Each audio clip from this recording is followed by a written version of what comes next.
Hello friends, तो कैसे हैं आप सभी लोग। स्वागत है आप सभी का एक नई वीडियो के साथ में, जिसमें बात करने वाले हैं एसएससी 2026 के बारे में। यानी एसएससी के जितने भी exam, CGL, CHSL, CPO, GD, ये सारे एग्जाम के बारे में हम बातचीत करने वाले हैं। उसके लिए हम यहाँ पे बात करने वाले हैं फ्रेशर्स के लिए कि आप कहाँ से स्टार्ट कर सकते हैं, आपको कौन से टीचर से बेस्ट रहेगा, आप इस टीचर से कौन सा सब्जेक्ट पढ़ना चाहिए, आपके पास रिसोर्स क्या होने चाहिए जिससे कि आपका टाइम भी वेस्ट ना हो और अच्छे मॉक में स्कोर भी कर पाए, टाइम मैनेजमेंट और कंसिस्टेंसी कैसे रखनी है, सब्जेक्ट वाइज क्या सिलेबस रहता है और क्या रोड मैप रहता है, और मॉक इंप्रूवमेंट यानी कि जो रिपीटर्स हैं उनको कैसे मॉक लगाने चाहिए, कितने लगाने चाहिए, उस सारे सब चीज के बारे में हम यहाँ पे बात करने वाले हैं। यानी वो जिनका सिलेबस कंप्लीट हो चुका है उनके लिए, और जो सिलेबस नहीं हुआ है कंप्लीट उनके लिए हम ये बात करने वाले हैं। और कुछ गलतियां जो फ्रेशर्स कर बैठते हैं वो बिल्कुल ना करें, एक बार इस वीडियो को पूरा जरूर देखें। सबसे पहले हम बात कर लेते हैं सिलेबस ऑफ एसएससी। एसएससी के सिलेबस में क्या क्या होता है। एसएससी के सिलेबस में आप सभी लोग जानते होंगे, या नहीं जानते तो आप जान लीजिए। मैथ आता है, रीजनिंग आती है, इंग्लिश आती है और जनरल अवेयरनेस आती है, यानी जीएस आती है। जिसमें से मैथ्स को दो भागों में डिवाइड किया गया है। दो भागों में कैसे डिवाइड किया गया है, जिसमें एक पार्ट को रखा गया अर्थमेटिक के लिए, जो यहाँ से यहाँ तक जो रहता है। अगर आप जीडी की प्रिपरेशन कर रहे हैं तो जीडी के लिए आप ये यहाँ से यहीं तक आपको पढ़ना होता है, ठीक है। उसके में अर्थमेटिक में number system, simplification, percentage, profit and loss, ratio, average, time and work, time and distance, ऐसे चैप्टर्स आते हैं। वहीं पे एडवांस में एलजेब्रा, ज्योमेट्री, ट्रिग्नोमेट्री, मेंसुरेशन, अगर आप मेंस तक जाते हैं तो यहीं पे स्टैटिस्टिक्स, ठीक है, और प्रोबेबिलिटी भी ऐड हो जाती है। तो इस पे आप बाद में भी ध्यान दे सकते हैं। रीजनिंग जो होती है, रीजनिंग भी एक लॉजिकल आती है और एक अदर्स। अदर्स में एनालॉजी, नॉन वर्बल और मैट्रिक्स ये रहती हैं। लॉजिकल में क्या रहता है, सिलोगिज्म रहता है, ब्लड रिलेशन रहता है, सिटिंग अरेंजमेंट रहता है, डिकोडिंग कोडिंग रहता है और डायरेक्शंस रहते हैं। अब ये चैप्टर्स के नाम है, याद व्याद कुछ नहीं करना, एक बार देख लीजिए कि सिलेबस रहता क्या है, ठीक है। ग्रामर की बात करें, ग्रामर में इंग्लिश में जो रहता है वो सबसे पहले ग्रामर रहती है, जिसमें टेंस, वॉइस है, नरेशन है, पार्ट्स ऑफ स्पीच है, ऐसे क्वेश्चन आते हैं। इसमें एरर वगैरह, वोकेबलरी रहती है। वोकेब में सिनोनियम्स, एंटोनियम्स, वन वर्ड और इडियम एंड फ्रेजेस रहते हैं। और तीसरा सेक्शन रहता है वो रहता है कॉम्प्रिहेंशन, जिसमें क्लॉज टेस्ट और अनसीन पैसेज रहते हैं, ठीक है। जो चौथा पार्ट रहता है जीएस का, जीएस का काफी बड़ा पार्ट है लेकिन पूरा नहीं पढ़ना होता। अगर आप पूरा पढ़ने के चक्कर में रहोगे तो बहुत ज्यादा भटक जाओगे। जिसमें हिस्ट्री रहती है, एंशियंट, मिडिवल और मॉडर्न। ज्योग्राफी रहती है, इंडियन और वर्ल्ड। पॉलिटी रहता है, जो इंडियन कॉन्स्टिट्यूशन है वो वाली। साइंस रहती है, जिसमें पीसीबी रहता है। Economy, current affair, static GK भी रहती है। अब हम इन सारे सब्जेक्ट्स पे बात कर लेते हैं कि कैसे और कहाँ से पढ़ना चाहिए। तो यहाँ पे हम सबसे पहले बात कर लेते हैं how to cover syllabus and from where, ठीक है। देखिए, अगर मैं मैथ्स की बात करूं तो मैथ्स में दो सेक्शन रहते हैं, एडवांस का और अर्थमेटिक का, ठीक है। तो इसको कैसे करना है, सबसे पहले अगर आप फ्रेशर्स हैं तो आप कोई टीचर को पकड़ लीजिए। जिसमें मैंने जो पढ़ा था वो गगन सर से पढ़ा था, ठीक है। आप यहाँ पर राकेश यादव सर को भी ले सकते हैं, ठीक है। आदित्य रंजन सर को भी ले सकते हैं, अभिनय मैथ्स को भी ले सकते हैं, या कोई भी टीचर, एग्जाम गुरुकुल, उत्कर्ष, जहां से भी आप पढ़ना चाहते हैं वहां से आप कोई भी एक टीचर पकड़ लीजिए, वहां से फुल सिलेबस को कवर कीजिए। अर्थमेटिक में भी सेम, यानी कि सबसे पहले जो आपको स्ट्रेटेजी रखनी है वो रखनी है फुल सिलेबस कवर। यानी आप उस टीचर के भरोसे जाके बैठ जाइए कि वो टीचर जो पढ़ा रहा है, जैसा पढ़ा रहा है, मुझे वही पढ़ना है, ठीक है। आप सबसे पहले सिलेबस पे कूद जाइए। रीजनिंग की बात करूं, अगर आप फ्रेशर्स हैं, आपको बिल्कुल भी रीजनिंग नहीं आती, तो आप सबसे पहले जो स्टार्ट कीजिए वो कीजिए किसी टीचर्स के साथ। आप पूरा सिलेबस कीजिए। अगर आप फ्रेशर्स नहीं है, आपको थोड़ी बहुत रीजनिंग आती है, तो फिर आप प्रैक्टिस सेट कीजिए। प्रैक्टिस सेट भी आप किसी भी टीचर के फॉलो कर सकते हैं, जिससे कि आपको पता चल जाए कि क्वेश्चन आते कैसे हैं और कहाँ से आते हैं। तीसरी चीज, अगर आप मान लो रिपीटर्स हैं और रीजनिंग पढ़ी भी है, प्रैक्टिस सेट भी लगा रखे हैं, बढ़िया आती है, मतलब आप 30+ स्कोर कर पा रहे हैं, तो आप मॉक टेस्ट लगाना स्टार्ट कीजिए। अब मॉक टेस्ट कब से लगाना स्टार्ट करना है, पूरे का फुल मॉक कब से स्टार्ट करना है वो हम बाद में बात करने वाले हैं, लेकिन यहाँ पे आप मॉक टेस्ट रीजनिंग के स्टार्टिंग से भी लगाना स्टार्ट कर सकते हैं, ठीक है, क्योंकि रीजनिंग में प्रैक्टिस की जरूरत बहुत होती है। इंग्लिश लैंग्वेज वही, सबसे पहले कोई टीचर पकड़ लीजिए। मैं टीचर की बात करूं, मैंने गोपाल वर्मा सर से पढ़ी थी, ठीक है। बुकेब के लिए अगर आप यूपी बोर्ड से हो, हिंदी मीडियम से हो, तो आप जयदीप सर को फॉलो कर सकते हैं, ठीक है। आप संजीव सर को फॉलो कर सकते हैं, आप प्रशांत सर को फॉलो कर सकते हैं। यानी कि आप टीचर्स को पकड़ लीजिए, ठीक है। यहाँ पे कोई टीचर बुरा या अच्छा नहीं होता, आपका जिसका समझ में आए उसका पढ़िए। आप एक टीचर्स को पकड़ लीजिए, वहां से उसका फुल सिलेबस कीजिए, ठीक है। ऐसे ही मैं अगर यहाँ पे बात करूं जनरल अवेयरनेस की, जनरल अवेयरनेस काफी लेंदी बढ़ जाती है। History, polity, geography, economy, current affair और स्टैटिक्स, ठीक है। स्टैटिक्स के लिए तो अगर मैं बेस्ट बताऊं तो नवीन शर्मा सर की जो प्लेलिस्ट है आप उसको फॉलो कर लीजिए, ठीक है। वहीं पे अगर मैं बात करूं करंट अफेयर्स की, तो करंट अफेयर्स अगर आप मान लो डेली पढ़ना चाहते हैं तो उत्कर्ष क्लासेस। अगर आपको डेली नहीं पढ़ना है, आपको मंथली पढ़नी है, तो एक रवि सर करके पढ़ाते हैं, ठीक है, रवि सर करके यूट्यूब पे पढ़ाते हैं, आप उनकी मंथली करंट अफेयर्स भी ले सकते हो, काफी अच्छा पढ़ाते हैं, ऐसी कोई दिक्कत है नहीं। इकोनॉमिक्स के लिए भी आप कोई टीचर ले लीजिए, मुश्किल से 10-20 दिन में आप इकोनॉमिक्स कंप्लीट कर लेंगे, ठीक है। छोड़ना कुछ नहीं है, इतना देख लीजिए, सिलेबस सारा कंप्लीट करना है। ज्योग्राफी का भी सिलेबस आपको कंप्लीट करना है, पॉलिटी भी आप कहीं से भी पढ़ सकते हैं, हिस्ट्री भी आप कहीं से भी पढ़ सकते हैं। सबसे पहले रहता है आपको इतना सब पढ़ना, इसके बाद में यहाँ से आप फिर इनके पीवाईक्यूज लगाना स्टार्ट कीजिए। बिना पीवाईक्यूज के आपका जनरल अवेयरनेस पढ़ना बेकार है, क्योंकि यहाँ पे पीवाईक्यूज ही रिपीट होते रहते हैं, पीवाईक्यूज से ही क्वेश्चन बनते हैं, ठीक है। अब हम यहाँ पे बात कर लेते हैं मॉक टेस्ट के बारे में कि आपको मॉक टेस्ट कब से और कहाँ से लगाना है। देखो, अगर आप सिलेबस कंप्लीट करना स्टार्ट कर देते हो, ठीक है, सिलेबस का मान लो मोस्टली आप 50 से 70% अगर आप मान लो कंप्लीट कर लेते हो, तो आप क्या कीजिए, आप फुल मॉक लगाना स्टार्ट कर दीजिए, ठीक है। फुल मॉक लगा रहे हो तो नई मॉक मत लगाइए, पीवाईक्यू से स्टार्ट कीजिए, क्योंकि पीवाईक्यू से आपका कॉन्फिडेंस डेवलप होगा और काफी ज्यादा हेल्प भी मिलेगी कि क्वेश्चन आते कैसे हैं, ठीक है। दूसरी बात, आपको एटलीस्ट डेली वन मॉक लगाना है, डेली वन मॉक लगाना है।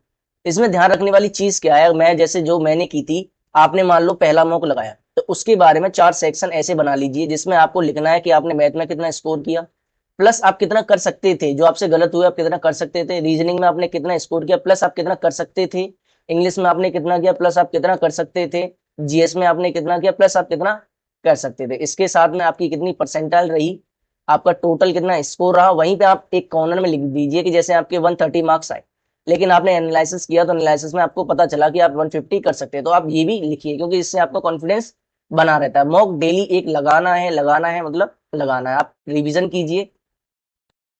कीजिए और मॉक लगाइए। मान लो आप 6 मंथ में पूरा रिवीजन कर लेते हैं, ठीक है, 6 मंथ में पूरा सिलेबस कर लेते हैं। पूरा सिलेबस करने के बाद आपको क्या करना है, आपको डेली के 1, 2, 3 सब्जेक्ट उठाने हैं, उनका रिवीजन करना है और मॉक लगाना है, रिवीजन करना है और मॉक लगाना है। बाकी आपको कुछ नया नहीं करना, रिवीजन और मॉक, यहीं से आपकी जो सारी स्ट्रेटेजी बन जाएगी वो यहीं से बन जाएगी, क्योंकि मॉक से आपका कॉन्फिडेंस भी डेवलप रहेगा और मैं मॉक से आपको पता भी चलता रहेगा कि एग्जाम में करना कैसे है, ठीक है।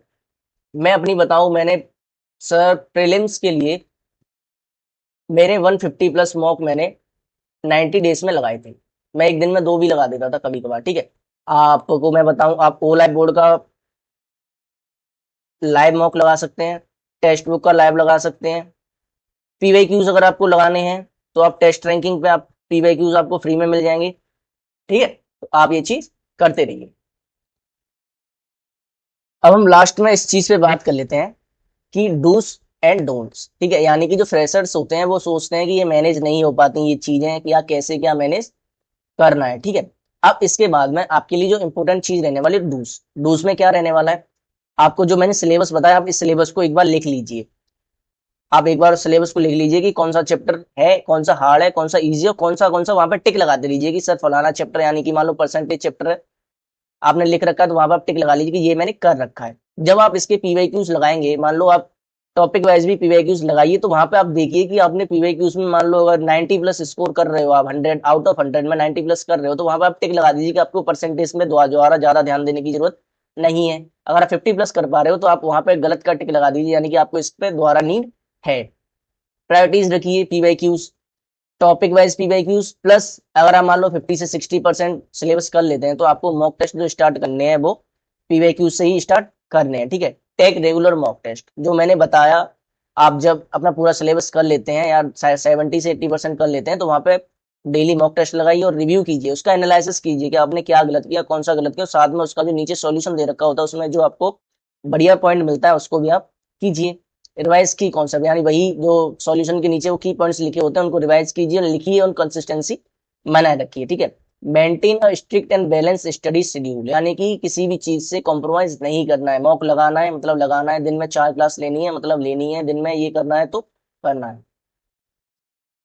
अब हम यहाँ पे बात कर लेते हैं डोट्स की, यानी कि क्या आपको नहीं करना है, ठीक है, क्योंकि ये बहुत ज्यादा इंपॉर्टेंट चीज हो जाती है फ्रेशर्स के लिए और रिपीटर्स के लिए। रिपीटर्स आप एक चीज देखिए, आपने 1 ईयर प्लस आपने तैयारी कर रखी है, फिर भी आप प्रीलिम्स तक नहीं निकाल पा रहे, तो आप गलती कर क्या रहे हैं। सबसे पहले जल्दबाजी मत मचाइए, स्टडी मटेरियल का एक तरह से भीड़ मत जोड़िए। जैसे कि मान लो कोई नई पीडीएफ आई, आपने डाउनलोड कर ली, अब आप उसको पढ़ने लग गए। आप अच्छी खासी हिस्ट्री की बुक पढ़ रहे थे, वहां पर आपने नई पीडीएफ आई, आपने ये बुक छोड़ दी, आप ये पढ़ने लग गए। नहीं, ऐसा कुछ नहीं। आप अगर पीडीएफ से या कहीं से रिवीजन कर रहे हैं तो आप जो चीज आपने पकड़ ली आप उसको एक बार पढ़िए, 2 बार पढ़िए। यानी बोलते नहीं है 10 नई चीजें पढ़ने से अच्छा है एक चीज को 10 बार पढ़ लो, ये बहुत ज्यादा इफेक्टिव रहता है। ठीक है। दूसरी चीज, अवॉइड प्रोकास्टिनेशन, टालना बंद कीजिए, बिल्कुल भी बंद कीजिए लास्ट में स्क्रैबिंग। क्योंकि देखो सबसे पहले क्या होता है, जैसे मान लो मुझे मॉक लगाना था, मैंने सोचा कि मैं मॉक लगा दूं, मतलब 2 बजे मॉक लगा लूंगा, 2 बजे मुझे घर वालों ने कुछ काम दे दिया, फिर आप जब जैसे ही 5 बजे फ्री हो गए तो आपके सर में दर्द रहेगा, यार मैंने मॉक नहीं लगाया आज, आज मैंने पढ़ाई नहीं कर पाई, आज मैं 2 घंटे ही पढ़ पाया। तो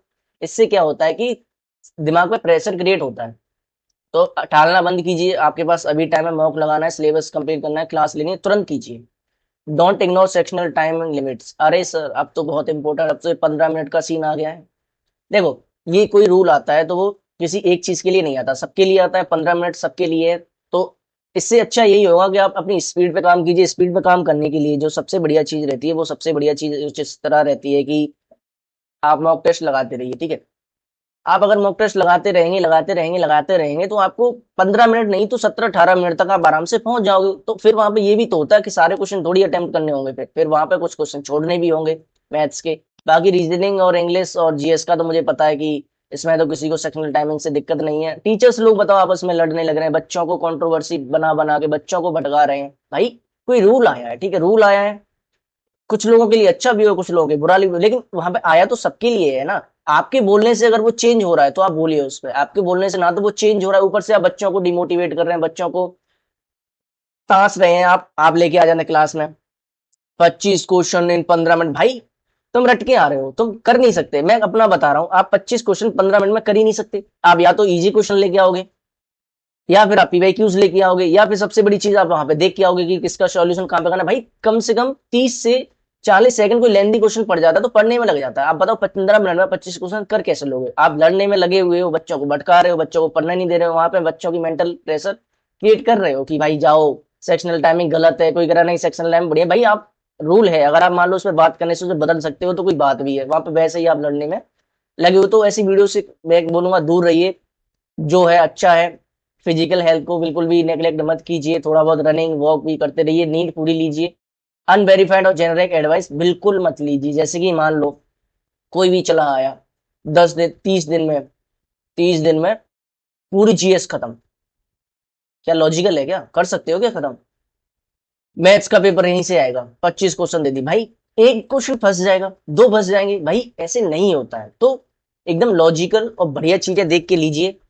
और एक और चीज जो मैंने यहाँ पे मिस कर दी थी मॉक टेस्ट के रिगार्डिंग, तो आप अगर मान लो जैसे ही मॉक टेस्ट देते हो तो एक चीज और आप चेक कीजिए, जैसे कि आपके मैथ्स में कुछ ज्यादा गलत हो रहे हैं, ठीक है, मैथ्स में आप अच्छा स्कोर नहीं कर पा रहे हैं, तो एक पॉजिटिव चीज रखिए, वो रखिए सेक्शनल मॉक की। ठीक है। अगर आप सेक्शनल मॉक लगाना स्टार्ट करते हैं तो सेक्शनल मॉक आप एक दिन में 4-4 लगा दीजिए सर। अगर 4-4 5-5 मॉक टेस्ट लगा देते हो, वहां से आपके दिमाग से एक प्रेशर जो होता है वो हल्का हो जाता है। आप दिमाग को एक हैबिट हो जाती है मैथ्स को करने की, जिससे अरे एक चीज है, जैसे एक किसी अच्छी, मैंने किसी यूट्यूब शॉर्ट्स में ही देखा था कि मान लो अगर आपको किसी चीज से डर लग रहा है, जैसे कि मान लो आपको डायरेक्ट इनडायरेक्ट से डर लग रहा है, ठीक है, तो आप डायरेक्ट इनडायरेक्ट को 2 दिन में उस लेवल तक का पढ़ दीजिए, उस लेवल तक का पढ़ दीजिए कि डायरेक्ट इनडायरेक्ट आपके फेवरेट बन जाए। मैथ्स में वही, अगर आपको मैथ्स से डर लगता है तो मैथ्स के आप इतने क्वेश्चन लगा दीजिए, इतने क्वेश्चन लगा दीजिए कि आपका ये फेवरेट बन जाए। तो प्रैक्टिस से और उस पर ज्यादा ध्यान देने से या उस पर कंसिस्टेंसी बनाने से ये चीज भी खत्म हो जाती है। ठीक है, आप इस पर भी ध्यान देंगे तो मैं आशा करता हूँ 2026 आपके लिए और मेरे लिए भी प्रोडक्टिव हो। Thanks for watching and best of luck for your journey. तो आप अभी से टाइम टेबल या स्टडी शेड्यूल बनाना स्टार्ट कीजिए और अपनी पढ़ाई को कंटिन्यू कीजिए। साथ में मैं आपको बताऊं, अगर आप रिवीजन करना चाहते हैं शॉर्ट्स देखते देखते, तो हम जो सीरीज चला रहे हैं 75 हार्ड की, जिसमें हम डेली एक वीडियो अपलोड करते हैं, जिसमें अर्थमेटिक और एक दिन एडवांस मैथ होता है। तो सारे क्वेश्चन मेंस लेवल के क्वेश्चन है, लेकिन मेंस लेवल के क्वेश्चन जरूर है, लेकिन हम उनमें कंटेंट जो प्रोवाइड कराते हैं वो प्री में आने लायक है। वो क्वेश्चन प्री में भी कई बार रिपीट होते हैं, तो आप उसको फॉलो कर सकते हैं अगर आपको अच्छा लगे तो। अगर आपको वीडियो लगी हो, अच्छी लगी हो तो लाइक कीजिए। अगर आप नए हैं तो चैनल को सब्सक्राइब भी कीजिए। और आप अगर आपको लगता है कि मेरे मेरे कुछ बोलने से या मेरी इस स्ट्रेटेजी से आपको कोई फायदा हुआ तो कमेंट भी जरूर कीजिए। Thank you.